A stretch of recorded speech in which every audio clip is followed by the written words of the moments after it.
The murder trial against 61-year-old pig farmer Zacharia Olivier and one co-accused resumes today in the High Court in Polokwane. The trial resumes with the cross-examination of former accused number 2 Rudolph de Wet, who turned state witness. Now, on that story, we've got SABC News' Katlego Nyoni. Katlego, good morning to you. I can see already in the court there. Good morning there, and the pig farm murder trial was postponed to today for further hearing. This as the defense requested more time to go and collect more evidence in a form of a ballistic nature.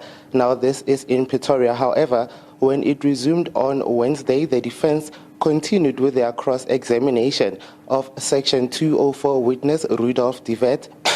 The line of questioning by the defense centered around what it says are contradicting versions from de Wet's testimony as well as his statement. Now, initially, de Wet had testified that he was instructed by Olivier to fire at the silhouetted figures inside the pig farm. However, the state believes that Rudolph de Wet acted independently and fired at the silhouetted figures by himself. Now, we expect that today that ballistic evidence will be presented in court and that the accused for the defense, for accused number 3, that is William Musora, will also have an opportunity to cross-examine Rudolph de Wet. When this matter continues, we know that the bodies of Maria Makato as well as Kuda Ndlovu were discovered in a pigsty at that farm in August 2024. Now, we expect that today there will be a cross-exam by David Nyonyana, who represents accused number 3, William Musora,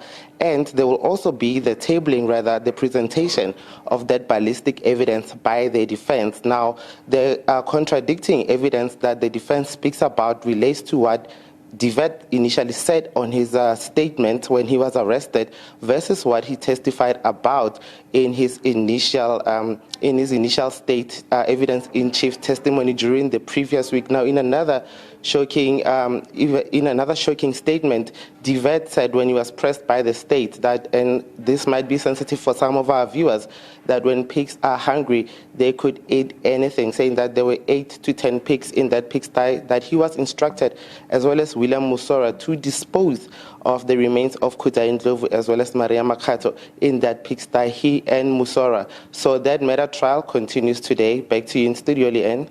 Terrible story. Katlego Nyoni, thanks for being on that story for us. And as you can see, we'll be following that and in the courtroom this morning.